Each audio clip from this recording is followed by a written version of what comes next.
Bien, siendo las 8:04, creo que podemos comenzar.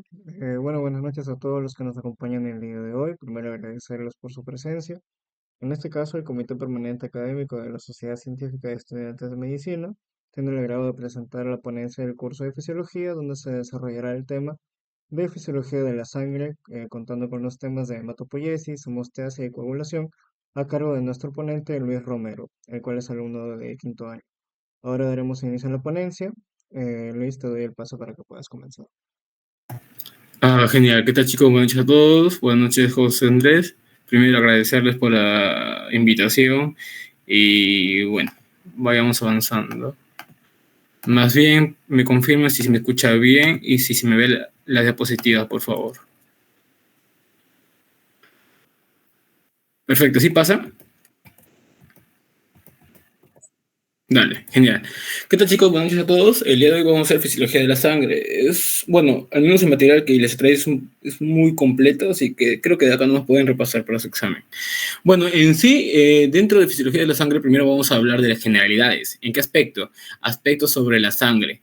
Ustedes saben de que la sangre va a tener bastante lo que corresponde a varias cosas importantes. Por ejemplo, hablamos de la serie roja.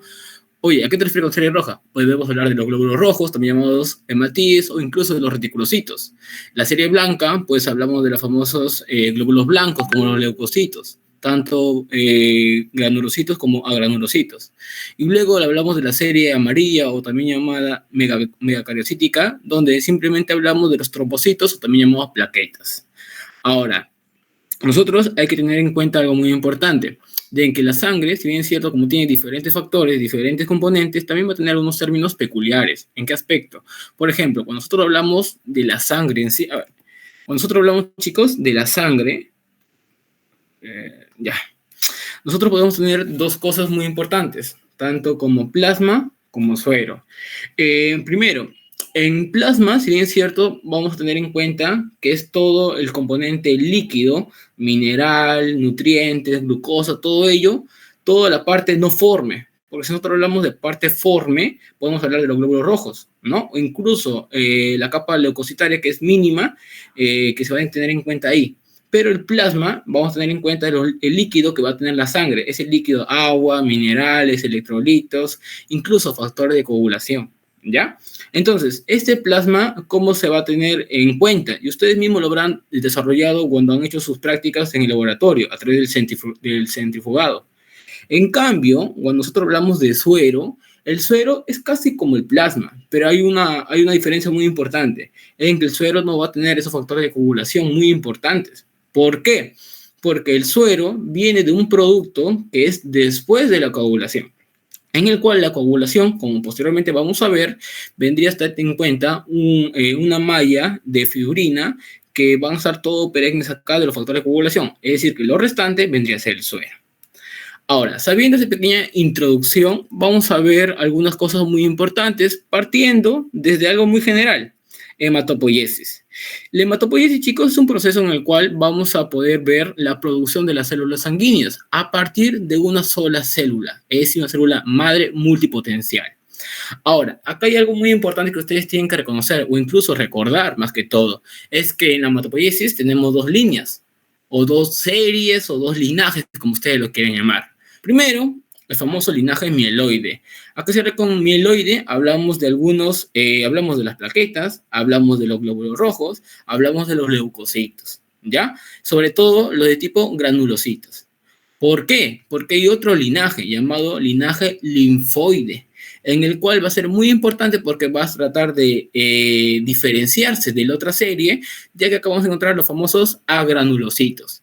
¿Quién está acá? Los famosos linfocitos B, linfocitos T, o incluso ustedes que han llevado histología, las células plasmáticas, ¿ya? Entonces, todo esto lo vamos a ver el día de hoy, siempre y cuando partiendo de cada una de ellas.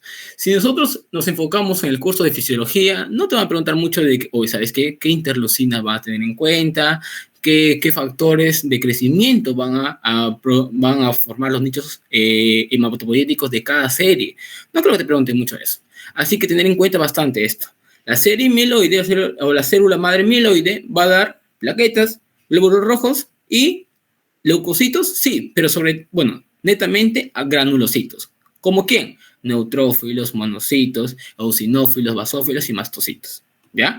Ahora, por otro lado, los de tipo linfoide, o hablamos de los linfocitos en sí, B, T y células plasmáticas, ¿ya? Eso no te olvides. Ahora, muy bien, pero ahora también hay que detallar, chicos, la parte de la hematopoiesis con respecto a la evolución de un ser vivo. ¿A qué te refieres? Pues nosotros vamos a tener dos formas, o bueno, dos etapas de la hematopoiesis, dándole un punto de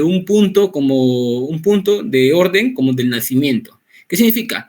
La etapa prenatal, obviamente, va a ser antes del nacimiento, y la etapa postnatal va a ser postnacimiento. Entonces, ustedes tienen que recordar de que ustedes ahorita deben saber de que, acá, hematopoiesis, ubicación, médula ósea roja. ¿Pero siempre ha sido así? Pues no. Nosotros, en la etapa prenatal, ha habido varios órganos que han cumplido con la función de hematopoiesis.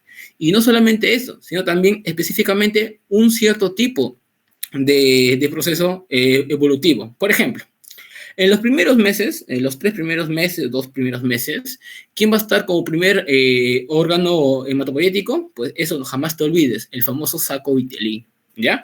En conjunto con los famosos nichos hematopoyéticos, ¿ya? Ahora, luego, a partir de la tercera semana, segunda semana, mientras va degenerándose o deteriorándose el saco vitelino, pues el hígado va desarrollando su función hematopoyética. Pero sobre todo, ¿sabes qué? Recuerda, a ver, hay que recordar, en el saco vitelino netamente va a haber formación de eritrocitos, formación de eritrocitos. A eso, ¿cómo le llamamos? Eritropoiesis. Pero cuando ya cumple la función específica de este saco vitelino, vamos a ver que el hígado va a ir desarrollándose.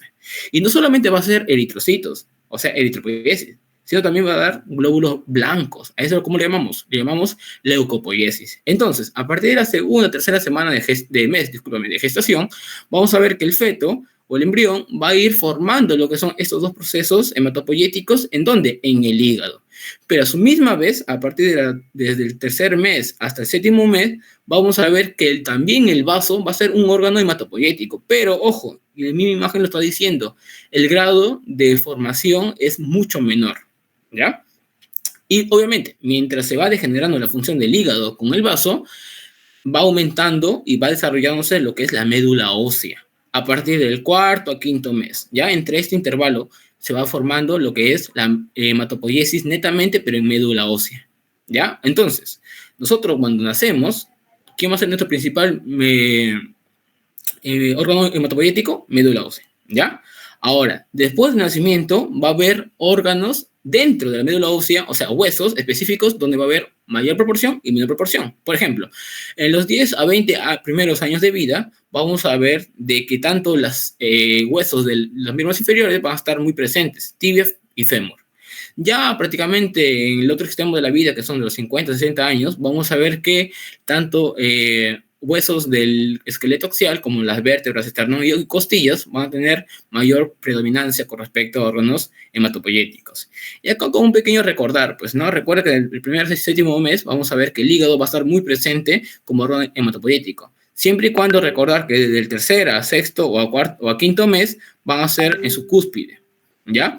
Pero también van a estar el vaso, ganglios linfáticos, incluso hasta el timo. Muy bien. Recordando eso, chicos, tenemos que tener en cuenta algo muy importante.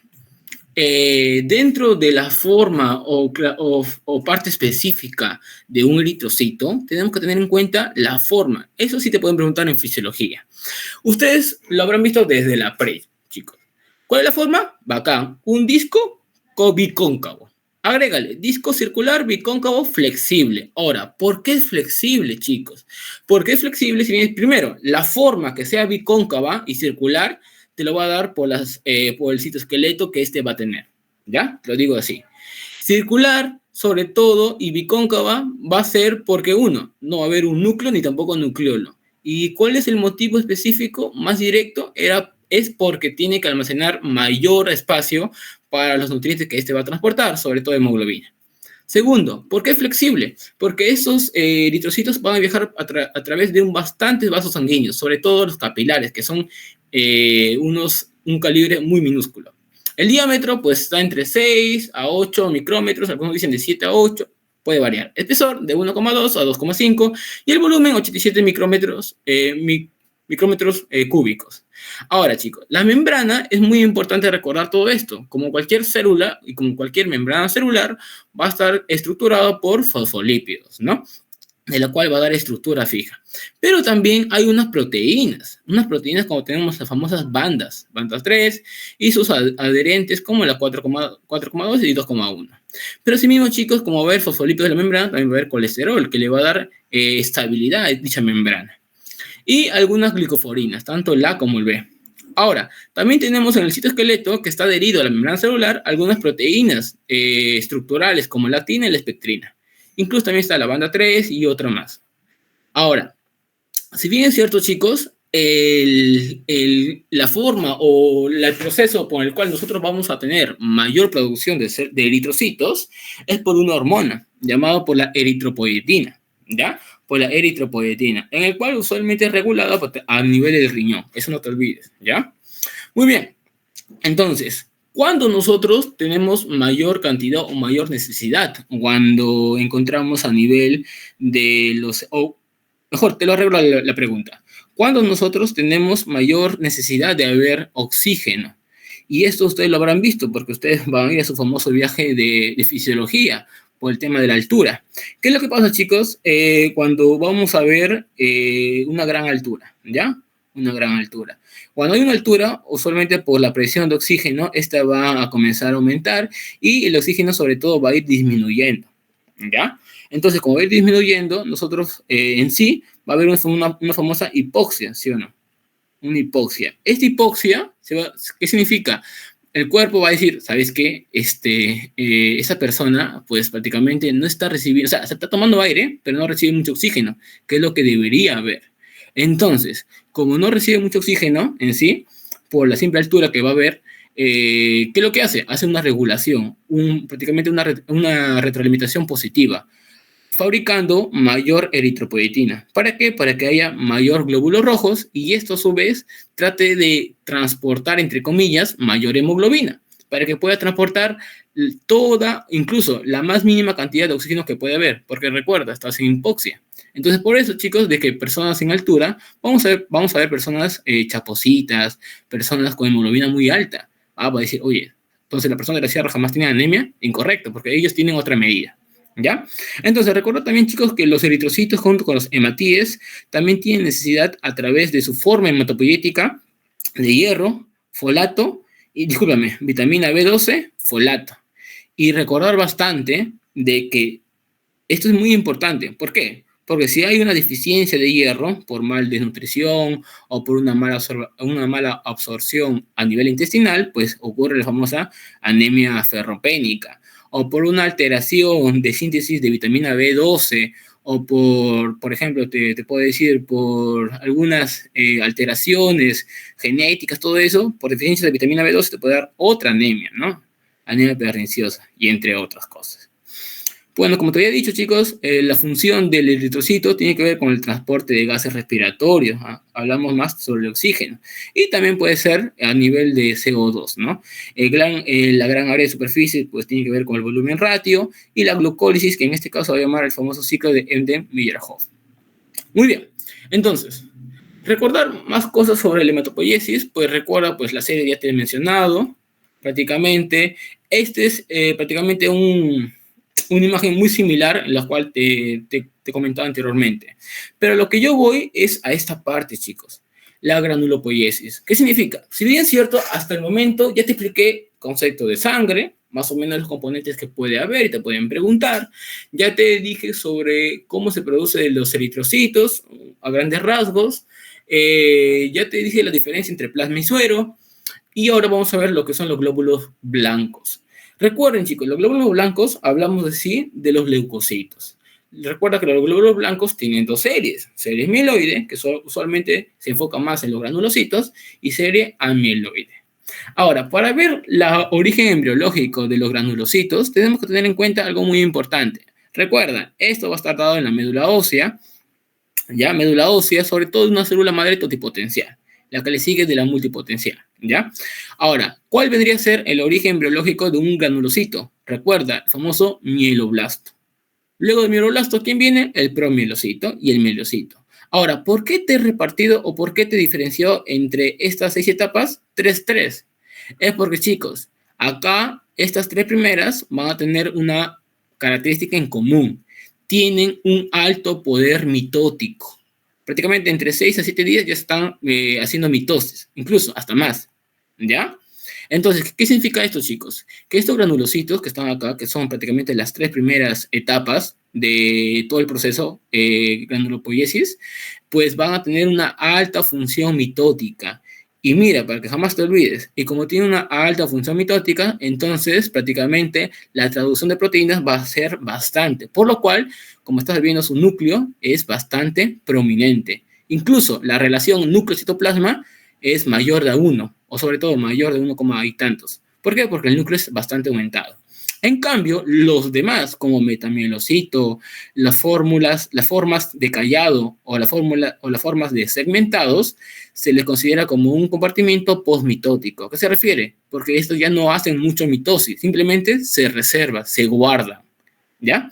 Entonces, estamos viendo de que hay 2 tipos de procesos, mitótico y posmitótico. ¿Cuáles son los que se hace mayor mitosis o mayor proliferación? Los 3 primeros, mieloblastos, promielocitos y mielocitos.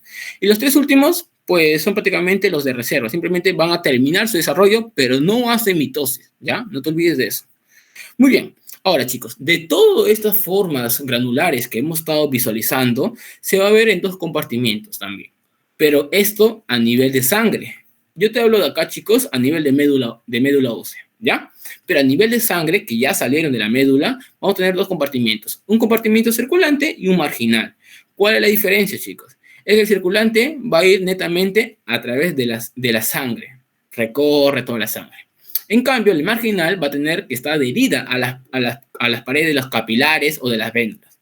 Obviamente, va a pasar un tiempo, aproximadamente 10 horas, y esto va a tratar de intercambiarse. ¿Ya? Solamente recordar eso. Muy bien. Ahora, ¿cuáles son las etapas de la serie blanca o de la granulopoiesis? Son 4. Para tu examen, ¿qué te sirve, chicos? Lo que está encerrado en un cuadradito. No creo que te pregunten diámetro. ¿Te pueden preguntar diámetro o los tamaños o las dimensiones? Sí, pero de un eritrocito. Pero de las células hematopoyéticas, primordiales, es muy complicado que te lo acuerdes. Pero más o menos para ir repasando, tienes que recordar algo muy importante, chicos. Recuerda, primera forma hematopoyética es el mieloblasto, en el cual te vas a dar cuenta cuando vemos su imagen. Mira, el núcleo es bastante aumentado y la relación entre el citoplasma es bastante disminuido. Por lo cual, vamos a ver que el núcleo es redondo, cromatina fina, laxa, y no se va a ver masas condensadas. Oye, Luis, pero a ver, tú me estás diciendo que estas son granulopoiesis, correcto. Me estás diciendo de que estos vienen de los granulocitos. Y yo recuerdo haber estudiado desde la o desde histología, que los granulocitos tenemos eosinófilos, tenemos neutrófilos y tenemos basófilos. ¿Y dónde están los granulocitos? Y ahí viene la pregunta que te pueden dar. ¿En qué parte del proceso hematopoyético podemos ver las granulaciones específicas de los granulocitos? Esa puede ser una buena pregunta. Entonces, para eso tenemos que recordar algo muy importante, que el mieloblasto, como es una célula primordial en las primeras etapas del desarrollo de los granulocitos, no van a tener granulaciones, ¿ya? No las tiene. Luego, ¿quién sigue? Los promielocitos. Los promielocitos, pues vamos a ver en sí que van a ir creciendo poco a poco, van a ir creciendo, tienen un diámetro de 18 a 24, van a ser redondos, vamos a comenzar a visualizar recién los nucleolos entre 1 a 2, el citoplasma va a ser azul, y acá vamos a ver, chicos, las granulaciones. Acá un pequeño repaso que lo vamos a ver en las siguientes diapositivas, con imágenes, pero acá te lo voy comentando.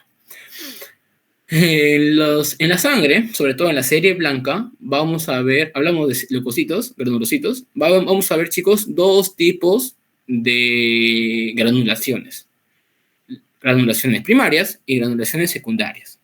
Chicos, las granulaciones primarias se les considera como azurófilos. Y posiblemente ustedes recordarán este nombre, azurófilos, porque lo habrá dicho la doctora Abanto en histología. Los primeros granulocitos o los granulocitos primarios son los azurófilos. ¿Dónde vemos los azurófilos? En los promielocitos. Aquí vamos a ver. ¿Y por qué es importante reconocer este tipo de granulocitos porque vamos a ver acá la enzima llamada mieloperoxidasa o bueno, o peroxidasa positivo, que es importante que ustedes deben recordar, sobre todo en fisiología, porque la mieloperoxidasa se encarga netamente de combatir o de atacar especies reactivas de oxígeno y luego atacar lo que son bacterias, ¿ya? Recuerda, promielocito, gránulos primarios. Luego, ¿quién sigue? El mielocito. Acá vamos a ver las famosas granulaciones secundarias. Y chicos, estas granulaciones secundarias no solamente son tan importantes porque están dentro de los tipos de granulaciones, sino también van a ser las diferenciadoras. A partir de aquí vamos a ver quiénes van a ser neutrófilos, quiénes van a ser eosinófilos y quiénes van a ser basófilos. En los cuales, ¿en qué etapa? Mielocito. No te olvides, ¿ya? Lo demás, pues, es algo muy común, ¿no? Núcleo pequeño, excéntrico, sobre todo el núcleo ya va a ir de ser de algo muy prominente, va a ir comenzando a disminuir su tamaño, ¿ya? Los gránulos, pues, como te está diciendo, gránulos secundarios de diferenciación, y sobre todo va a ir diferenciándose entre qué serie, ¿no? Neutrófilos, eosinófilos y basófilos. Y luego, chicos, tenemos los metamielocitos. Aquí ya podemos ver quién es quién. Ya podemos ver los colores característicos de cada tipo de leucocito específico, ¿ya? Núcleo, pues puede ser identado, excéntrico, es decir, pues alejado del centro. Algunos tienen forma de riñón, reniformes, y como te estaba diciendo, chicos, el metamielocito pertenece al compartimiento postmitótico, que significa que no hace mitosis. Espera para que siga desarrollándose y madurando, pero ya no hace mitosis como los tres primeros, como es el mieloblasto, ¿ya? Hay una tinción específica que es llamado el May-Granwell Gemsa, que prácticamente se enfoca en poder darle un color característico de cada tipo de metamielocito. Por ejemplo, neutrófilo, que tiene un núcleo pues, de tipo media luna, pues color marrón. Eosinófilo, núcleo excéntrico redondeado, que tiene color naranja, tinción panóptica. ¿Ya? Recuerda esas cosas pues sencillas para no olvidarlos. Muy bien, ahora vienen los granulocitos, lo que estaba mencionando, chicos. Recuerda, esto es muy importante porque, como te digo, es fisiología. Granulocitos, dos tipos de granulocitos, ¿ya? Los primarios y los secundarios. Ahora, recuerda que los primarios tenemos la famosa mieloperoxidasa, y acá nos vamos a un poco explicar, ¿ya? Mira, este es el mecanismo de bactericida oxidativo y detoxificación. ¿Qué es lo que pasa? Nosotros, a través de, bueno, al menos todo organismo vivo tiene diferentes funciones metabólicas, y ustedes lo están viendo en bioquímica. Ciclo de Krebs, bueno, ácidos tricarboxílicos, glucólisis, la vía de las pentosas, de las ribulosas, todo eso, ya, todo eso. Y como estos también generan productos anabólicos, catabólicos, importantes para los compuestos orgánicos, también generan desechos. Uno de los desechos más importantes, no porque es algo bueno, al contrario, es porque es algo malo, que son las famosas ROS. Las famosas ROS, que son las especies reactivas de oxígeno, ¿no? Entre ellas, ¿a quién tenemos? Al famoso peróxido de hidrógeno. Oye, Luis, ¿y por qué es importante reconocer todo, o al menos recordar esto? Porque este tipo de ROS genera una alteración estructural a nivel de célula, y este puede generar de que hay una muerte no programada dentro de la célula, ¿ya? Entonces, como esto siempre va a haber, entonces, ¿cuál vendría a ser el mecanismo compensatorio? Es decir, las células que lo van a fagocitar. ¿Y cómo lo fagocitan? Primero deteriorándolos. ¿Y esto es a través de quién? De las enzimas específicas. ¿Cómo quién? La mieloperoxidasa. Entonces, estas especies reactivas de oxígeno, de las cuales puede ser producida por la misma célula, en el cual por un proceso de detoxificación, o sea, es decir, por una peroxidasa, o por una catalasa, o por una detoxificación por glutatión, pueden detoxificar dicha célula y que ya no muera o que ya no cambie de configuración. O pues, estas especies reactivas de oxígeno pueden ser producidas como factores de virulencia de algunas bacterias específicas que pueden generar inflamación o pueden generar patogenicidad en algunos órganos específicos.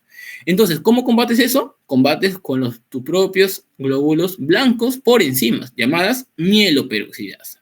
He ahí, chicos, la función oxidativa de esta mieloperoxidasa para poder prácticamente eliminar lo que son las bacterias en sí, ¿ya? Entonces, eso no te olvides de cuál es la función específica de estos mieloperoxidasa. Ahora, ¿en dónde la encontramos? La encontramos en los lisosomas de los granulocitos. Y también tiene otros tipos de enzimas que, bueno, no son tan importantes, no creo que te pregunten, pues enzimas hidrolíticas, las proteasas, lisosimas, defensinas, toma, todo ello.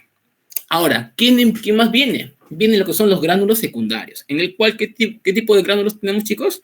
Lactoferrina, lisosimas, transcobalamina 1 y peroxidasa negativo. ¿Cuáles son los que usualmente te preguntan? Los más clásicos y los más preguntados, que son las primeras. Mieloperoxidasa, azurófilos o primarios. Lactoferrina, secundarios. Y con eso creo que ya está bien.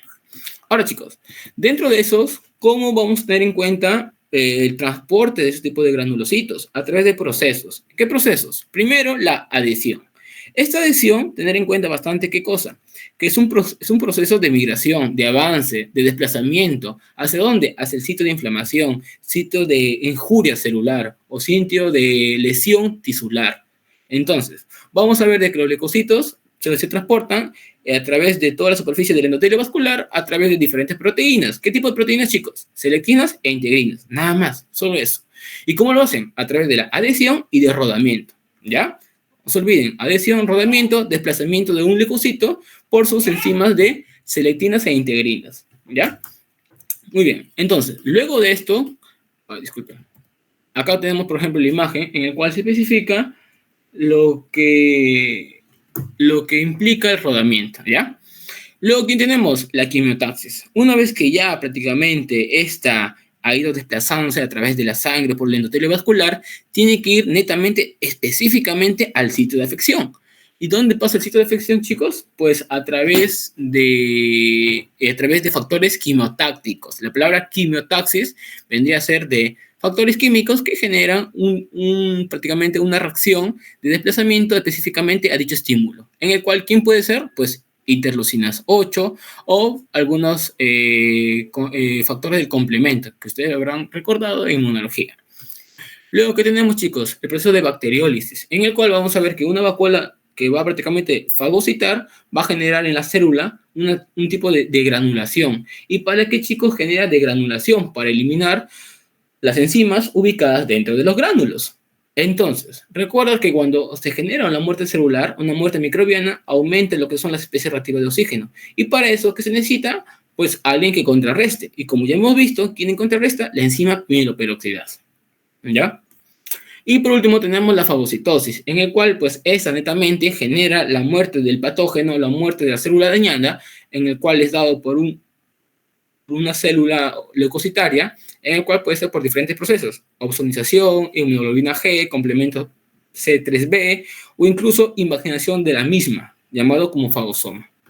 Y bueno, acá tenemos, chicos, un breve repaso de lo que hemos visto: rodamiento a través de las integrinas selectivas por el endotelio vascular, luego vías de señalización para que pueda tener como factores quimiotácticos. Cuando ya llegó prácticamente a la lesión, pues se va prácticamente a adherir firmemente, y cuando ya está dentro del sitio de la afección, obviamente no va a estar en los vasos sanguíneos, pues, ¿no? Porque esto está dentro del vaso sanguíneo, sino va a estar prácticamente a nivel extravascular. Entonces, ¿cómo pasa un leucocito hacia afuera del vaso sanguíneo? Pues pasa por una diaperesis, ¿no? Que es entre célula endotelial y célula endotelial, pasa por ahí. Muy bien. Ahora, ¿qué recuerdo más que te hayan preguntado, chicos? Pues los valores normales. Esto es algo muy general, por así decirlo. Solamente quiero que te acuerdes algo muy importante. El término de quién es más y quién es menos. ¿Ya? Primero, recuerda, chicos, de que los leucocitos, sobre todo en la sangre, va a tener un conteo diferente. Por lo cual tú puedes saber de que hay más hay más neutrófilos o hay menos neutrófilos, hay más basófilos o hay más eosinófilos. ¿Y por qué sucede esto? De ahí viene, pues, prácticamente interacción clínica, pues, ¿no?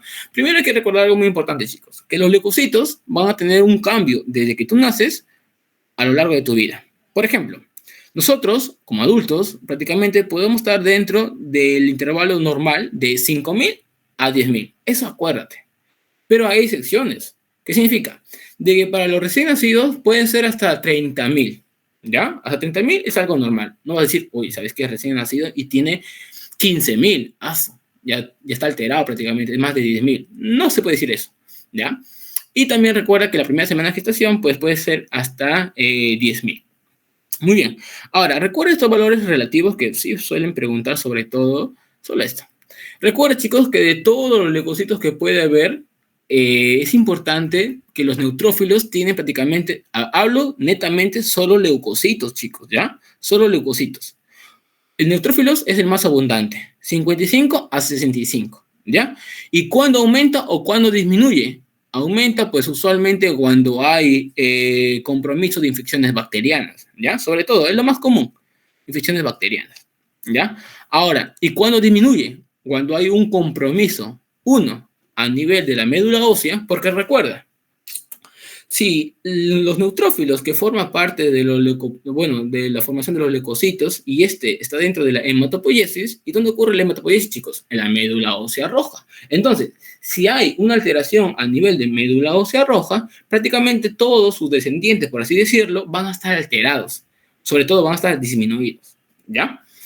Ahora, ¿cuáles son los valores referenciales absolutas? 1500 a 7500, ¿ya?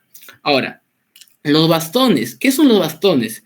¿Recuerdas que dentro de la parte embriológica de los leucocitos habíamos hablado de callados, en forma de callado? Ya. Los leucocitos, bueno, los neutrófilos en forma de callados se le denomina neutrófilos inmaduros. Se le puede llamar callados, bueno, bastonados o callados, ¿ya? Y los segmentados son los maduros en sí, que son dados como neutrófilos ya maduros. Entonces, ¿cuántos son los callados? Pues de 2 a 5. Los linfocitos, chicos. Esto prácticamente vendría a ser la segunda célula leucocítica con mayor frecuencia en presencia, porque son de 25 a 30%, ¿ya? Los valores, como digo, son referenciales. De acuerdo a tu doctor que te haya dicho, pues lo puedes tomar en cuenta, pero son así. No es ni más ni menos. Monocitos, que prácticamente son un poquito menos, que son entre 4 a 8%. Eosinófilos, chicos. Eosinófilos de 1 a 4%, que te pueden preguntar, pues sí, recuerda que los eosinófilos, chicos, usualmente aumentan, porque no siempre, usualmente aumentan cuando hablamos de infecciones parasitarias, ¿ya? Netamente parasitarias. Pero ¿qué más? Podemos hablar también por colagenopatías, por infecciones por helmintos, de manera idiopática también puede ser, o también por neoplasias, ¿ya? Esas son algunas causas que puede haber. Ahora, hay algo más también que te pueden preguntar, chicos. ¿Cuándo aumenta linfocitos? Si bien es cierto, la gran mayoría aumenta en infecciones, pero sobre todo en su etapa aguda. Porque cuando hablamos de grave, pues puede ser de que se complique y que el paciente esté inmunocomprometido y todas sus defensas estén bajas y también bajen lo que te estoy mencionando. Pero los linfocitos, sobre todo, chicos, aumentan, ¿sabes en dónde? En infecciones víricas. Todo lo que son virus, ya, linfocitos apunta. Y muy bien, los basófilos, pues puede o no puede haber. Es prácticamente la forma más extraña de visualizar en un microscopio, de 0 a 0,5%. Y acá están, chicos, sus valores absolutos, ¿ya? Para que vayan más o menos recordando, porque luego sí le va a servir bastante. Bueno, acá como les he mencionado, chicos, puede haber algunas variaciones, como te digo, ¿no? Neutrofilia, que se considera, bueno, leucocitosis es aumento de los leucocitos, más de 10.000, ¿ya? Sobre todo, ¿cuál es la causa principal de leucocitosis? Por una neutrofilia. Y ya te mencioné, ¿no? Uno puede ser una infección bacteriana, fúngica, entre otros. La leucocitosis reactiva, pues puede ser de entre 10.000 a 30.000, usualmente por estrés, ya sea postquirúrgica, quemaduras, o incluso por valores de medicamentos, ¿no? Como corticosteroides o litio. Una reacción leucemoide de 50 a 100.000, no creo que te pregunte. Bueno, una leucopenia, recuerda, chicos, que es por alteración a nivel de la médula o inmunocomprometidos. Muy bien, chicos, ya hemos hablado de la sangre, algunas consideraciones específicas.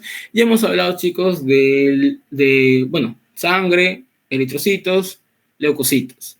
Ahora, ¿qué nos toca? La siguiente aspecto forme de la sangre, que son las plaquetas. Primero, las plaquetas, recuerda que son también llamados como trombocitos, de los cuales los trombocitos vienen del famoso trombopoiesis. Acá te he colocado algo pues interesante que posiblemente te sirva, en el cual tenemos primero, bueno, ¿cómo se llama la célula que viene de todo? Célula madre hematopoietica multipotencial. Eso jamás te olvides. Luego vienen los primordios. Tenemos progenitor mieloide común. Recuerda, las plaquetas, chicos, vienen de la misma serie mieloide que los eritrocitos y que los granulocitos, ¿ya? Por ahí te pueden preguntar. Luego también recuerda que viene de un progenitor megacariocítico eritroide y luego viene el famoso megacardioblasto, promegacariocito y megacariocito, o MK1, MK2, MK3, como ustedes lo quieran llamar o como les han dicho ustedes. Y por último, chicos, la forma más madura son las plaquetas. Oye, pero espérate, mira, desde una célula, ¿cómo va a ser o cómo va a originar productos o fragmentos celulares? Es que sí, chicos, un megacariocito es una célula multinucleada, en el cual cuando esta ya es madura, puede liberar hasta 200 plaquetas a más incluso, ¿ya? Ahora vamos. ¿Dónde se ubica esto, chicos? Como en toda hematopoiesis, médula ósea. Ojo, recuerda, ¿cuál es la duración o el tiempo de vida de una plaqueta? Eso te han preguntado, 7 días, no te olvides. ¿Cuándo es de un eritrocito? 120 días, ¿ya? Eso no te olvides, 120 días de un eritrocito y de una plaqueta 7 días. ¿Cómo se llama la hormona reguladora de la trombopoiesis? Trombopoietina. Entonces se agrega hígado y riñón. Y también recordarás cómo se llama la hormona que te he dicho, productora o reguladora, hormonal obviamente, de una eritropoiesis, eritropoietina. ¿Ya, chicos? Muy bien. Ahora, acá vamos a ver con esto. Esto prácticamente es dado entre 5 a 7 días. Sobre todo, mira, salen las hormonas primordiales de las plaquetas, que son multipotenciales, luego poco a poco se van madurando. Puede formar un progenitor eritroide, en el cual esto es una célula precursora común, tanto de las plaquetas como de los eritrocitos. Pero en este caso solamente hablamos de las plaquetas, por lo cual se va a diferenciar a promegacariocito, luego a megacardioblasto y luego a megacariocito, la cual, estos chicos, cuando ya es madura, sale a la sangre, pero antes que salga, prácticamente se elimina como fragmentos, pero inmaduros. O sea, no podemos llamar como plaquetas en sí, sino se fragmenta inmaduros, es decir, proplaquetas. Y luego, a través de la sangre, bueno, en su recorrido se va a ir madurando, llamadas como plaquetas o trombocitos. ¿Esto cuánto dura? Aproximadamente entre 5 a 7 días. ¿Ya, chicos? Y ojo, por ejemplo, a ver, esto prácticamente es un corte de médula ósea donde vamos a ver las células que ya hemos hablado. Por ejemplo, una de las células primordiales, se podría decir, de los eritrocitos es el famoso eritroblasto ortocromático, ¿ya? Eritroblasto ortocromático. Luego vamos a ver que un eritrocito, un megacariocito, es una célula muy grande. ¿Por qué? Porque es multinucleada, ¿ya? No se olviden de eso, multinucleada. Y luego también acá vemos un eosinófilo mielocito, en el cual ya podemos ver la diferenciación de sus gránulos porque ya comenzó a ver las granulaciones específicas de cada tipo de granulocito, eosinófilo y basófilo. Ahora, tener algo muy importante, chicos, en que las plaquetas también, al igual que todas las series que hemos visto anteriormente, van a diferenciarse de acuerdo a su edad. ¿Qué significa? Un recién nacido, algo normal, puede ser entre 100.000 a 400.000. Pues de por sí decirte, chicos, de que nosotros como adultos, los valores normales de las plaquetas son de 150.000 a 400, algunos dicen 450.000 por ahí, ¿ya? Depende de la literatura. Día 3, pues va a ir aumentando ligeramente, día 7 va a ir disminuyendo, día 14 aumenta a 170, luego aumenta hasta los valores que te he mencionado anteriormente. ¿Ya? Entonces, con esta imagen prácticamente nos sirve de que cada proceso hematopoyético tiene diferencia, es diferencial con respecto a la edad, ¿ya? No se olviden de eso.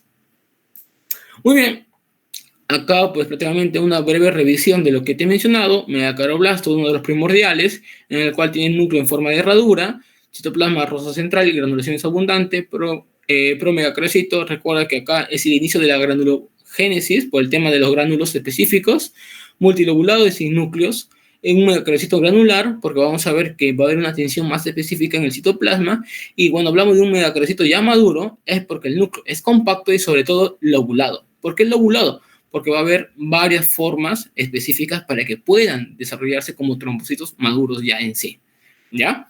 Ahora, algunas cosas que te pueden preguntar son las citoquinas. Por ejemplo, más importante, la trombopoietina. Estimula la trombopoiesis, ¿en dónde? Riñón e hígado. ¿Pero quién más, chicos?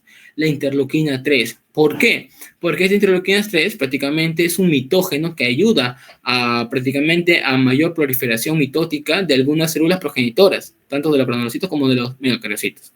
Y algunos factores estimulantes propios de la hematopoiesis que generan aumento de células progenitores mieloides. ¿Ya? Bueno, una imagen específica y miren, a este punto yo quería irme. La médula ósea, chicos, está saliendo, antes de que salga la sangre, pues sale con un megacariocito, prácticamente ya maduro. Ahora, chicos, tiende a tener sus evaginaciones celulares llegando por estar dentro del endotelio. Mira, estos son las células endoteliales de un vaso sanguíneo en el cual el megacariocito se adhiere a este.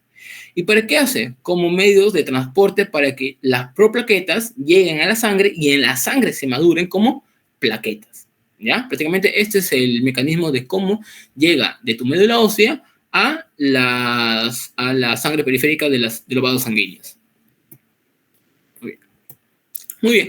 Y bueno, acá recordar algo muy importante, sobre todo, chicos, las funciones, ¿ya? ¿En qué función nos vamos a detallar? Sobre todo las funciones tanto de producción y ¿para qué? Para la hemostasia, que es un tema muy importante porque tienen que recordarlo y lo van a ver en los siguientes años de la carrera, sobre todo que te pueden preguntar por ahí algunas cositas importantes, ¿ya? Y esto, ¿qué conlleva? ¿O cuál es el producto? La cicatrización de injurias tisulares o de heridas o de abrasiones del epitelio. ¿Qué más tenemos, chicos? También tenemos formaciones o mantenimiento de matriz extracelular, tanto por los famosos factores de transformantes fibroblásticos o factores epidérmicos, proliferantes, todo eso, ¿ya? También tenemos algunas regulaciones hormonales, como por ejemplo tenemos proliferación de unos factores de crecimiento fibroblástico 1 y la quiescencia cuando hablamos de cicatrización de heridas como el factor de transformante beta. Y la homeostasis, chicos, tanto por el tema de los osteoblastos y la inhibición de los osteoclastos, para que esto puedan regularse a nivel sanguíneo. Ahora, importante acá esto ya es importante. Recuerda características que son básicas. Ubicación, médula ósea. Sobre todo, chicos, el 90-95%, incluso hasta el 98% de toda la producción de megacariocitos se puede dar a médula ósea. Pero hay un artículo en el cual menciona que hay una ligera producción a nivel pulmonar, ¿ya? Pero si te preguntan, ahí 100% médula ósea, ¿ya? Función, pues debe ser precursora de las plaquetas y recuerda que es el tamaño más de 10 veces de un glóbulo rojo. Multilobulado, ya te expliqué por qué, porque tiene que darse diferentes diferentes lóbulos para diferentes tipos de trombocitos, ¿ya? Y la cantidad, pues, es prácticamente del 0,3 a 3% de todas las células de la médula ósea. Estos son algunos antígenos que no creo que te pregunten, pero te puede servir como medio de estudio para años posteriores. Ahora, vamos a las plaquetas en sí. Estos, los trombocitos. Ubicados, chicos, no se te ocurra decir encontramos plaquetas en la médula ósea. Eso no, es incorrecto. Bueno, es incorrecto con una persona normal. Ya, si se encontrara dentro es algo patológico, pues, ¿no? O sería una excepción de la excepción. Plaquetas, chicos, ubicación, sangre periférica. ¿Te expliqué por qué? ¿Cómo llega? Sí, a través de las proplaquetas, que en las cuales son vaginaciones citoplasmáticas del megacarocito maduro, para llegar a la sangre periférica. Núcleo, pues es ausente, ¿ya? Es ausente.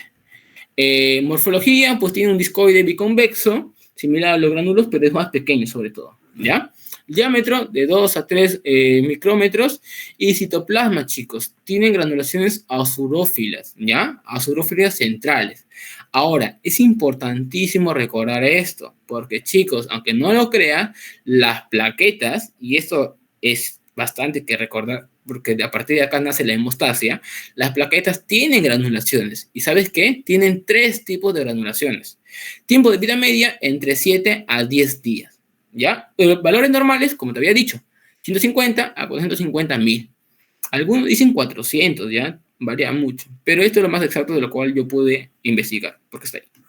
Ahora, acá vienen los gránulos, importantísimos para que tú entiendas la hemostasia. 3 tipos de gránulos, chicos, plaquetarios. 3 tipos.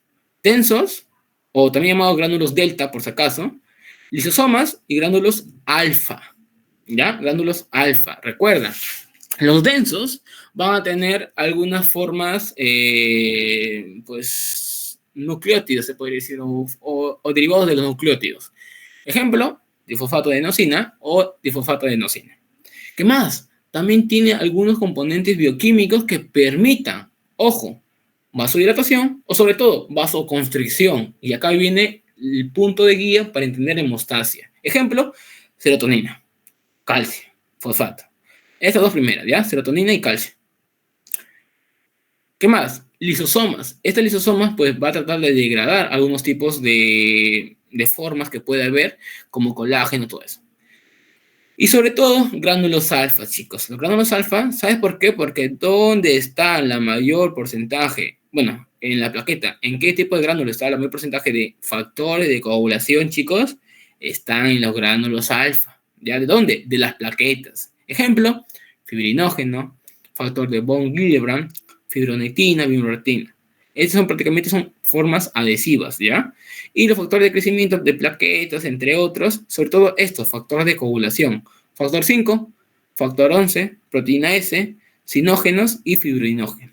Mira, esto, chicos, es un esquema plaquetario, en el cual vamos a ver en dónde. En los sistemas caniculares, que donde es la parte o la porción de la plaqueta que permite como forma de comunicación intracelular, extracelular.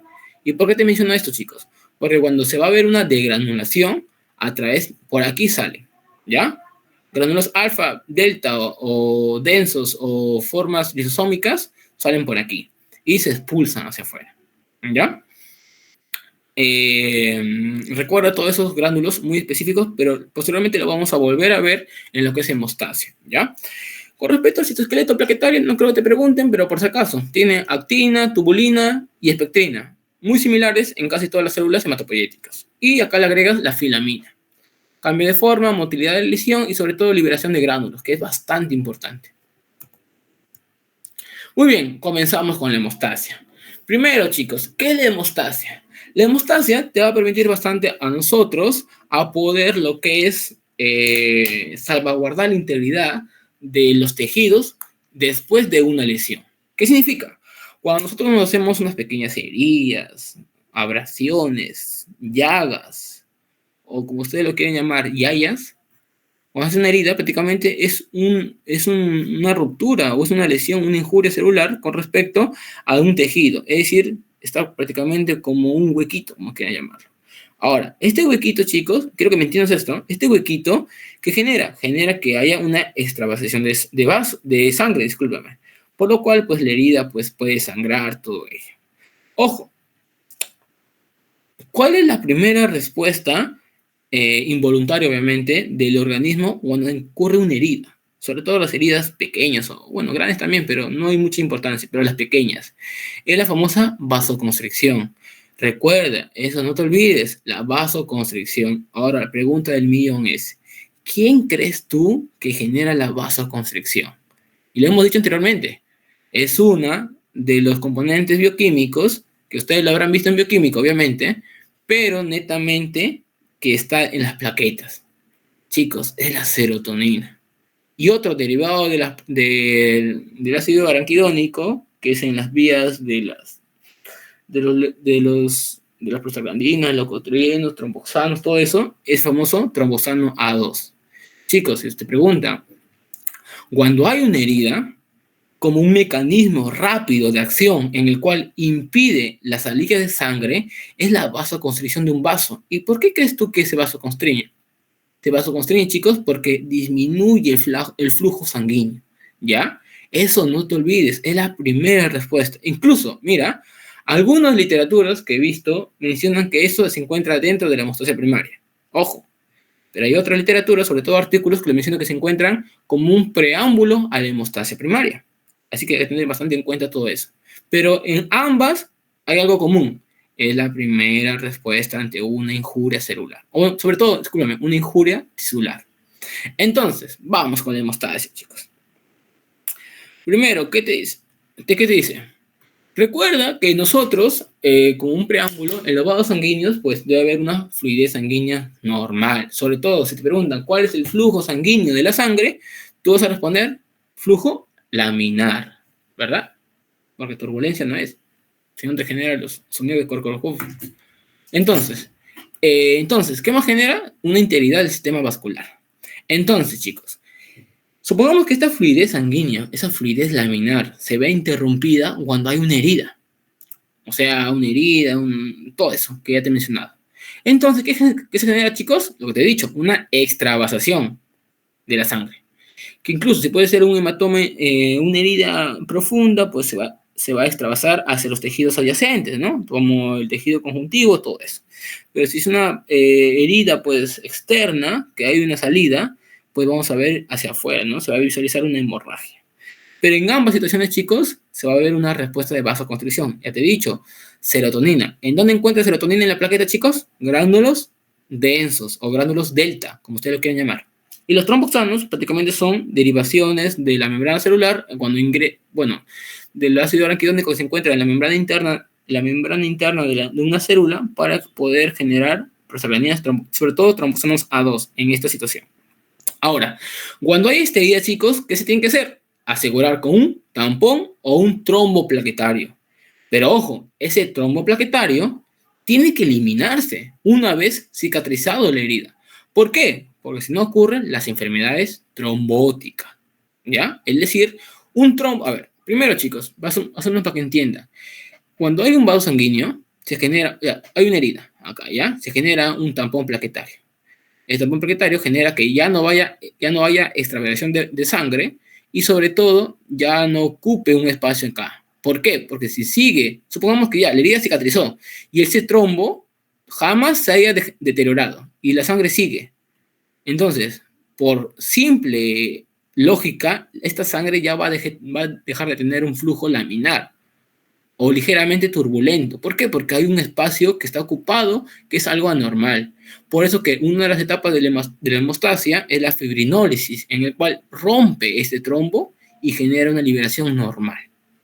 Que poco a poco lo vamos a ver después, no se preocupen.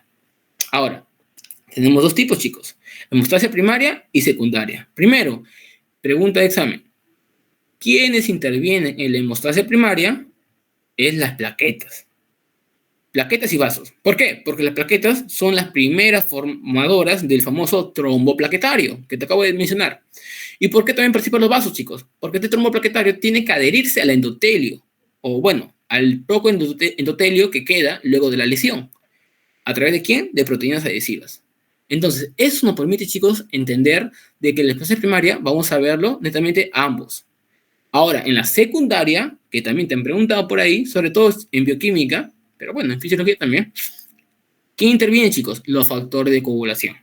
Los famosos 13 a 12 factores de coagulación que vamos a ver posteriormente. ¿Ya? Esas son algunas generalidades que vamos a ver. Ahora, ¿quién más participa, chicos? Te había mencionado el endotelio vascular. El endotelio, si bien es cierto, ¿qué va a generar? Te va a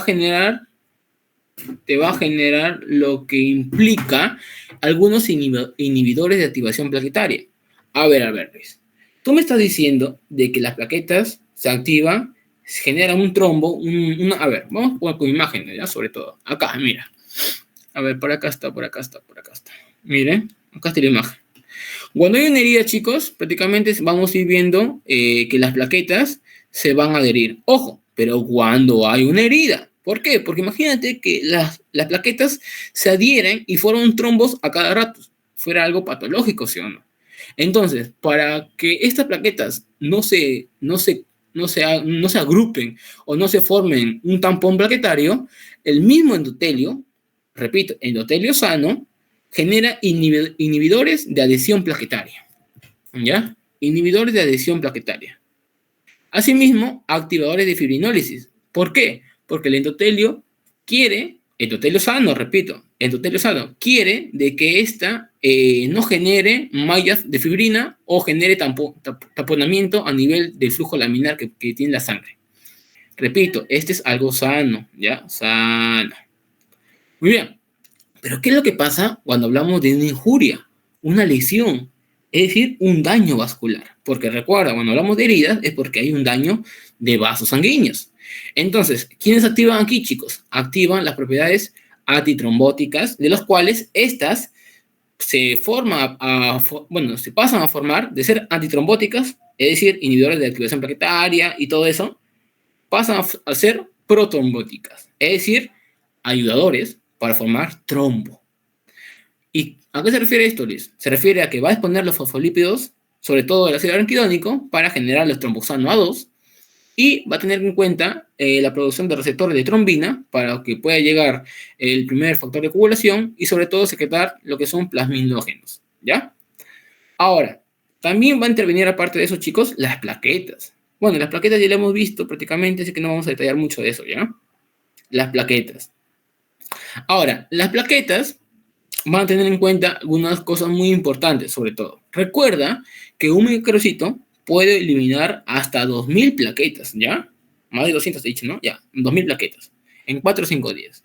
A sus funciones, además, también tiene gránulos que liberan antimicrobianos. ¿Para qué? Porque como quiere taponar una herida, debe ser estéril, por lo cual eliminar algún patógeno que se encuentra cercano a ello y regula alguna inflamación por ahí, pero netamente por sus granulaciones, ¿ya? Ahora, va a haber alguna cosa muy importante en el cual va a tener la capa externa.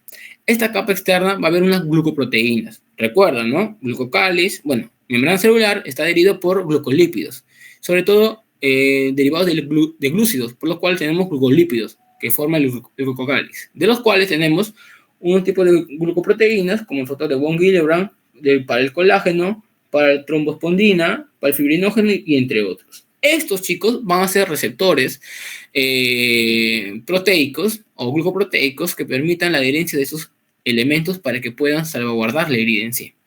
Obviamente, ¿puede haber alguna alteración? Claro que sí. Ejemplo, por ejemplo, cuando se altera las glucoproteínas, te pueden generar síndrome de Verden-Solier, en el cual es una alteración en la adhesión. Y cuando se altera, por ejemplo, otro tipo de glucoproteína, te puede dar síndrome de Glasma, en el cual es una alteración en la agregación plaquetaria, por si acaso, ya si te preguntas, hacen por ahí. Ahora, chicos, miren, vamos a ver. Cuando hay una herida, una injuria, un daño vascular, se expone al colágeno. Esta exposición del colágeno genera varias respuestas. La primera que te acabo de mencionar es la vasoconstricción. ¿Por quién? Serotonina y tromboxanos A2. No te olvides. Esta vasoconstricción, ¿para qué genera? Un menor flujo sanguíneo. ¿Y qué te permita? Te permita la agregación plaquetaria. Ahora, esta agregación plaquetaria también es estimulada por otro elemento, llamada reacción de liberación de plaquetas. Y chicos, estas plaquetas, en sus gránulos, sobre todo los gránulos densos, liberan serotonina. ¿Y para qué liberan serotonina, chicos? Para que pueda haber una vasoconstricción en el músculo liso del endotelio y genere esta respuesta. Pero también otros, como son los tromboxanos A2, ¿ya? Y ADP. Pero, ¿qué más hace este daño vascular que genera en las plaquetas? La exposición de fosfolípidos plaquetarios. ¿Para qué? Para que puedan, pues, formar la coagulación en sí, como los factores de tromboína y fibrina. Ahora, ¿y para qué generas toda esta respuesta, chicos, de agregación plaquetaria? Para formar tu tampón hemostático primario o tampón plaquetario primario. Una vez que el tampón ya está formado, necesita de un seguro. ¿A eso cómo se llama? Un tampón hemostático estable o secundario, como ustedes quieran llamar.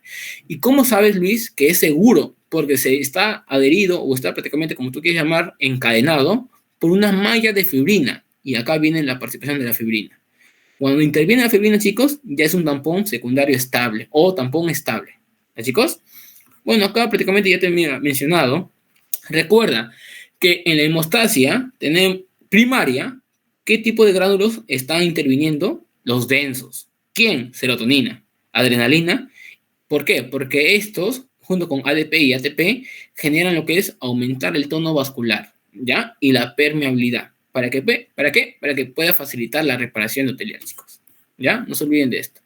Y bueno, algunos factores que puede liberar ese tipo de células endoteliales, como hemos visto, que son, bueno, son importantes, pero para fisiología no creo que te pregunten.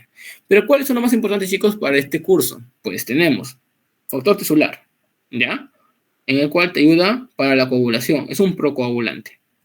Factor de von Willebrand, que es de adhesión plaqueta-colágeno, ¿ya? No se olviden, plaqueta-colágeno. ¿Qué más se pueden preguntar también? Por ejemplo, el TPA, que es el activador tisular de plasminógeno, que es un profibrinolítico, ¿ya? Y posteriormente, cuando todo se forme ya, una vez esté cicatrizada la herida, ya se forme todo normal, viene el TFPI, que es el inhibidor de la vía del factor tisular que genera la inhibición de la coagulación. Muy bien, chicos. Ahora, terminando lo que es la hemostasia primaria, tenemos que ver las partes, por así decirlo, de estas. Ya hemos visto cuando hiere, daño vascular, qué es lo que pasa, qué se libera y qué genera. Y acá tenemos ¿quién? La famosa adhesión. Chicos, la adhesión plaquetaria es cuando su misma palabra lo dice, las plaquetas se adhieren entre ellas. ¿Por quién? Por factores, discúlpenme, por glucoproteínas. ¿Ya? Glucoproteínas. Ahora, esta adhesión plaquetaria es después de la vasoconstricción, ojo. Ahora, recuerda, chicos, esta adhesión plaquetaria, primero, ¿qué depende? Depende del flujo sanguíneo. Si es alto, vamos a ver de que va a estar mediado por proteínas y glucoproteínas, como la glucoproteína 2B y 3A. Si es bajo, glucoproteína 1A y 2A con respecto al colágeno. Ahora, ¿quién va a estar encargado, chicos, de la adhesión? Sobre todo después del daño vascular. Factor de Bohr-Gillibrand con respecto a los... Bueno, esto no es tan relevante ahorita. Cuerpos de Weibel, Palade y el colágeno endotelial y sobre todo fibrinógeno. ¿Ya? Pero ojo, miren, chicos. Acá en la iniciación es cuando las plaquetas se van a adherir, ¿ya? Es una adhesión plaquetaria. Se adhiere, ¿ya? Se adhiere. ¿Por qué? Glucoproteína, glucoproteína 1B, 9 y 1A, 2A, ¿ya? Ambos ayudan a ¿quién? A unirse con ¿quién? Con el colágeno dentro del endotelio y el factor de von Willebrand, ¿ya? Muy bien, una vez, chicos, ya colocado aquí, vamos a ver la extensión. ¿A qué se refiere con la extensión? Cuando las plaquetas, una vez ya adheridos, comienzan a agruparse. Y esta agrupación genera un cambio de forma estructural a través de algunos estimuladores. ¿Cómo quién? Pues recuerda, pues bueno, estos cambios conformacionales se va a dar dado en cuenta por sustancia de los gránulos. ¿Qué gránulos, chicos? Los gránulos densos, sobre todo. Tenemos el ADP y los productos del tampón primario que se ha visto anteriormente. ¿Por qué? Porque vamos a ver un cambio tanto de la trombina junto al colágeno que está dentro del endotelio, ¿ya? O del endotelio dañado sobre todo. Muy bien. Ahora, chicos, hay que tener en cuenta algo muy importante. Estos serotonina, estos ADP que se ha visto, son cuando las plaquetas van a liberarlos en primera instancia. Pero ¿qué es lo que pasa cuando la herida comienza, bueno, es grande y comienza a procesar su coagulación? Aumenta lo que es la liberación de ATP. Y esta ADP genera una retroalimentación positiva para que haya una degranulación. ¿Y cuando se haya una activación, chicos? Una activación es cuando se libera la degranulación, o sea, los gránulos primarios, como el denso y alfa, y secundarios, los lisosomas. ¿Y para qué recuerdan los lisosomas? Te había dicho, para que sean tipos hidrolíticos y genere productos de oxidación en el ácido araquidónico, ¿ya? Recuerda que aumenta la adhesión y la agregación, sobre todo en los factores de coagulación. ¿Cuáles son? 5 y el fibrinógeno. ¿Por qué? Porque va a aumentar el tono vascular, sobre todo la vasoconstricción, dado por quién? Por la serotonina. Ahora, una vez ya, chicos, una vez ya cambiado de forma todo eso por estos estimuladores, vamos a ver que se van a agrupar. Se agrupan como un tampón. Y esta agrupación, ¿cómo se llama, chicos? Se va a llamar agregación plaquetaria. La primera es la adhesión. ¿A qué se refiere adhesión, chicos? Cuando las plaquetas se unen en endotelio. La segunda se va a llamar agregación, cuando entre ellas se agregan. ¿Se agregan para qué? Para formar un pequeño trombo, el famoso trombo primario, ¿ya? Este trombo se va a dar también por glucoproteínas, pero diferentes a las primeras, como la glucoproteína 2B, 3A.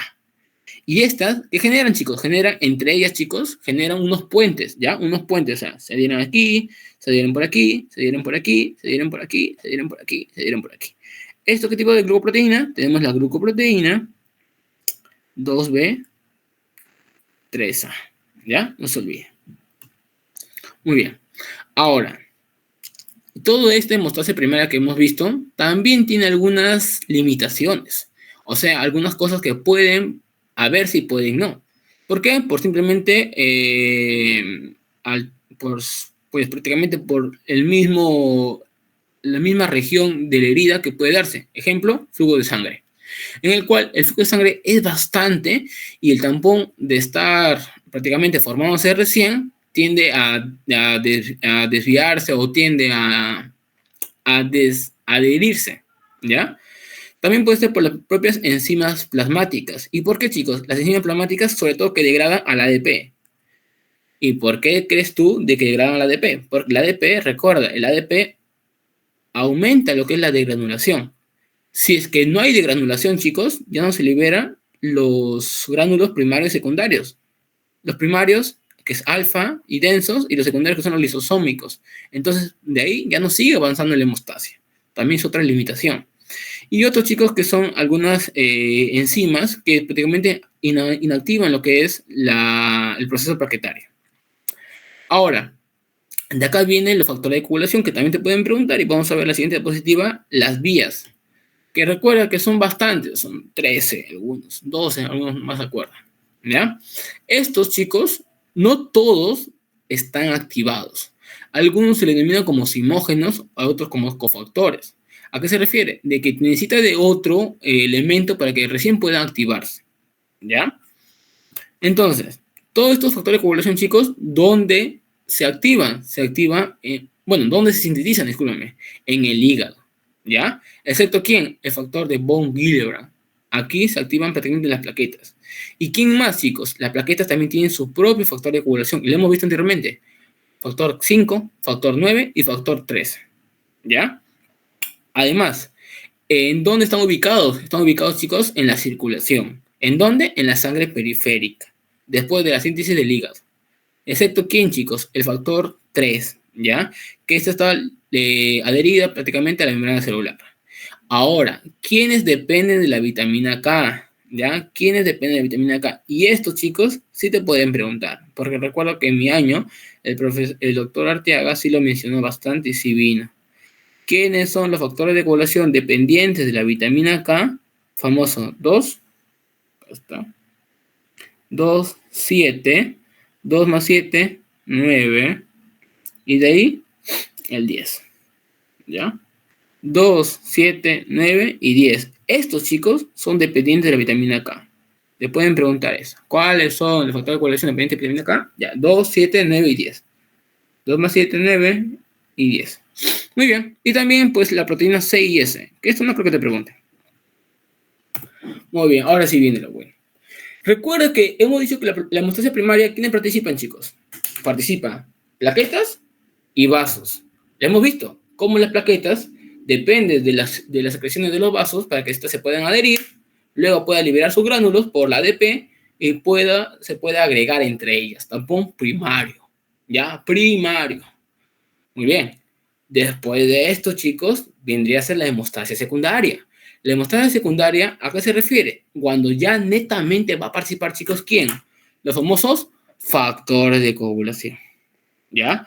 Famosos factores de coagulación. No se olviden. Ya, le escribo así de feo para que se acuerden después. Muy bien. ¿Quién es? Primero, ¿cuál es el objetivo principal de esa hemostasia secundaria? Va a ser una vía muy grande. Vía extrínseca, vía intrínseca y vía común. Estos les sirve bastante porque pueden repasar luego en bioquímica. ¿Y a qué les sirve bastante, chicos? Porque van a tener como objetivo principal convertir el fibrinógeno en fibrina. El fibrinógeno que es soluble, o sea, que es a través de la sangre soluble, que sea insoluble, ¿ya? Y oye, pero me suena fibrina. Correcto, chicos. La fibrina es la malla de fibrina que va a formar el tampón estable, es decir, el tampón luego del primario. Muy bien. Ahora, hay que recordar bastante, chicos, el tema de que la fibrina, si bien es cierto, es bastante bueno para poder formar los tampones estables, pero también no es tan bueno cuando hay bastante en cantidad aumentada, por lo cual hay un equilibrio en reacciones de coagulación y en reacciones fibrinolíticas. Es decir, formo coágulo, discúlpeme, formo coágulo y lo deterioro. Formo coágulo y lo deterioro. ¿Ya? Estos son un equilibrio en sí. Entonces, recuerda algo y vamos a ver con la cascada de coagulación, ¿ya? De una vez. Primero comenzamos, chicos, con las vías, ¿ya? Tenemos las vías extrínsecas e intrínsecas. Sobre todo, mira, acá comenzamos. Primero comenzamos con el 12. El 12, si bien es cierto, va a venir algunos prácticamente elementos activadores para formar un factor de coagulación 12 activado. Ahora, este factor de coagulación 12 activado, chicos, va a activar ¿a quién? Al que es anterior a este, el 11. El 11 activa al mismo. Bueno, el 11 es activado por el 2 activado. Es decir, el factor de coagulación 11. Ahora, este activa a su antecesor, del antecesor. Es decir, al 9. El 9 activa al, bueno, es activado por el 11. Y ahora tenemos el 9 activado. Acuérdate de esto, ¿ya? Acuérdate de esto, hasta aquí. Hasta aquí acuérdate de esto. Muy bien. Ahora, ¿qué más tenemos?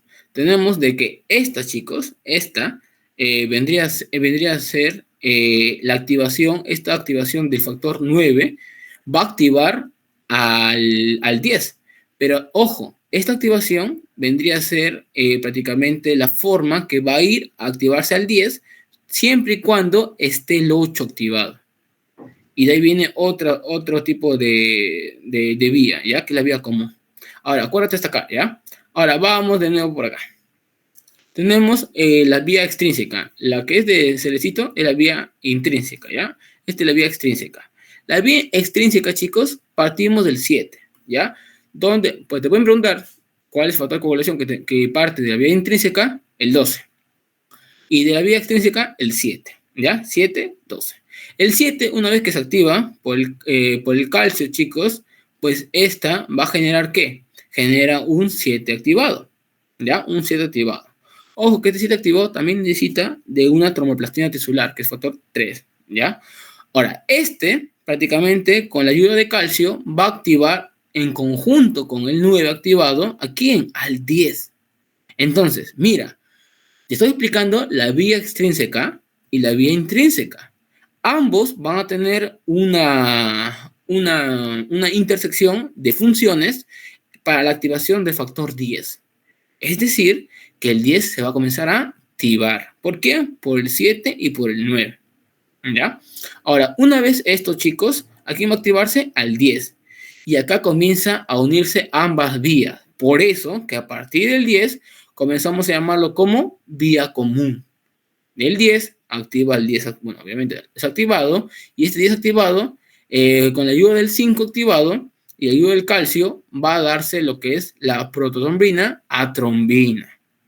Y la trombina, chicos, va a activar a otro factor de coagulación. ¿Quién? Al 9, al 8, al 5 y al 13. Pero ¿cuál es lo importante a ti? De que, chicos, la trombina, una vez ya activado, activa a lo que es el objetivo de la coagulación. ¿Cuál es? El fibrinógeno. Fibrinógeno es un simógeno, chicos, por el mismo término, ógeno, que va a activarse en fibrina. ¿Y para qué, chicos? Porque una vez que la fibrina ya está madura o ya está activada, se va a agregar fibrina, más fibrina, más fibrina, más fibrina. Y este se va a agregar. Esta agregación es modulada por el factor 13, activado obviamente, para formar ¿qué, chicos? La malla de fibrina. La malla de fibrina. Y esta malla de fibrina va prácticamente asegurar, estabilizar lo que es el tampón primario. ¿Ya? Bueno, acá está, miren. Este es lo que es, mira, esta malla de fibrina que ves acá, mira, todo esto que ves por acá son las plaquetas. Ya bueno, supuestamente ya están adheridas al endotelio, ya se agregaron entre ellas y han formado una malla. ¿Por qué? Por la fibrina. ¿Ya? No se olviden de esto. Muy bien. Entonces, hay bastantes cosas que acá hay que recordar como simógenos, pero no es tan relevante para tu examen, pero más o menos para que vayan recordando. Sobre todo de esa diapositiva que tienen que recordar es las vías extrínsecas, intrínsecas y la vía común. El objetivo principal, como te había dicho, es formar o madurar o, bueno, activar lo que es la fibrina, ¿ya?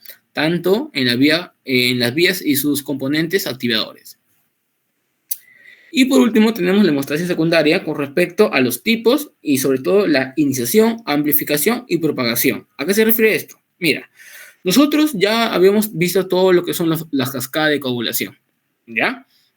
En el cual, pues, en la iniciación vamos a ver de que el factor 3, que hemos visto por aquí, el factor 3, esta va a ir interviniendo lo que es la vía extrínseca para que esta, en conjunto con el producto de la vía intrínseca, pueda madurar el factor 10, ¿ya? Y esta, a su vez, pues pueda generar al final la maduración de la fibrina. Entonces, pues recuerda de que estos chicos vamos a generar lo que es la formación de fibrina para que genere lo que es la malla de esta y pueda formar lo que es el famoso tampón estable. Entonces, una vez que se forme el tampón estable, chicos, vamos a ver de que esta ya ha pasado el tiempo, todo ello, vamos a ver de que se activa algo muy importante, el famosa fibrinólisis, ¿ya? Fibrinólisis. Ahora, ¿la fibrinólisis para qué es? Viene acá otra forma o otro componente que es derivado del endotelio, es decir, el TPA, que es el activador de plasminógeno tisular. Oye, Luis, ¿y para qué es importante el famoso activador plasminógeno tisular? Chicos, porque la plasmina, prácticamente la plasmina, es la encargada de generar el proceso fibrinolítico, ¿ya? La plasmina. A ver, la plasmina, chicos, es un componente, obviamente, derivado y activado. ¿De quién? Del plasminógeno. Ahora, ¿quién genera estos, chicos? Activadores, que son los famosos trombolíticos. Uno de ellos es el factor tisular activador de plasminógeno, que es el TPA. O también algunos medicamentos, que pueden ser alteplasa, reteplasa, estreptoquinasa y tenecteplasa. Solamente acuérdate que el activador de plasminógeno tisular activa plasminógeno a plasmina. Y este, ¿a dónde va? Va a la malla de fibrina. ¿Para qué? Para que este pueda degradarse en sus productos. Vamos a verlo por aquí. Mira, una vez nosotros ya visualizado todo lo que es el tampón estable, todo ello, vamos a ver, de que, mira, esta plasmina, ¿hacia dónde va, chicos? Va hacia el fibrinógeno. ¿Y qué es lo que hace con esto, chicos? Prácticamente lo va a escindir, lo degenera, lo degrada. ¿Ya? ¿Y cómo lo degrada, chicos? Prácticamente alterando lo que es los dímeros. ¿Qué tipo de dímeros? Los dímeros D, ¿ya? Los dímeros D va a ir activándose y degenerándose. Ahora, ¿por quién es? Por la activación de la plasmina en degradación de esta. También recuerda que hay otros tipos de degeneración de la fibrinólisis, que es por la uriquinasa. No han preguntado mucho, pero han preguntado más lo que es el tisular, ¿ya? Pero ambos activan lo que es la plasmina y este, como te había dicho anteriormente, degrada lo que es el fibrinógeno que va prácticamente a degradar netamente a los dímeros D que se va a formar como producto, ¿ya? Pero también hay algunos inhibidores de esa plasmina, como es alfa-2 antiplasmina o incluso el PAI-1, ¿no? Que el PAI-1 no inhibe netamente la plasmina, pero sí inhibe a los factores activadores de este. Y de ahí, chicos, una vez ya activado todo este conjunto de mecanismos, pues un poco complejos, y también netamente a fisiología, porque lo demás es más bioquímico, es importante porque esto se va a ir a generar y se va a ir a lo largo de la sangre. Y este tampón se va a ir discerniendo, prácticamente escindiendo. Y de ahí prácticamente el endotelio vendría a estar libre de trombos, ¿ya? Que es lo que se quiere luego de la cicatrización y coagulación. Y muy bien, chicos, eso sería todo. Si tuviesen alguna pregunta, pues yo con gusto la puedo resolver. Al final de cuentas, netamente te he explicado lo que te va a servir para fisiología, chicos. Lo demás, ¿es importante? Claro que sí, pero les recomiendo que lo guarden en la diapositiva para años siguientes, que le van a enseñar bastante. Y chicos, si tienen alguna pregunta, con gusto. Si están ahí, se fueron a dormir.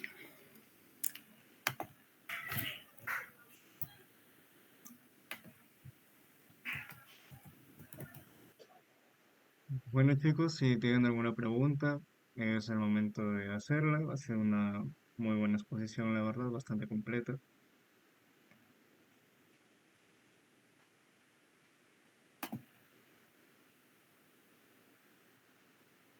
Muy bien, si no hay ninguna pregunta, entonces hemos llegado al final de la ponencia. Nuevamente agradecer a nuestro ponente Luis Romero por acompañarnos en esta jornada. Esperamos contar con su presencia en próximas ponencias. De todas formas, también agradecer a las personas que han asistido y que se han quedado hasta esta hora. Estén atentos a las redes sociales de CPA Sociamund para enterarse de nuestros próximos eventos. Darles muchas gracias a todos. Desearles buenas noches, el mayor de los éxitos y la mejor de las suertes en lo que se viene de su curso de fisiología. Hasta luego, buenas noches.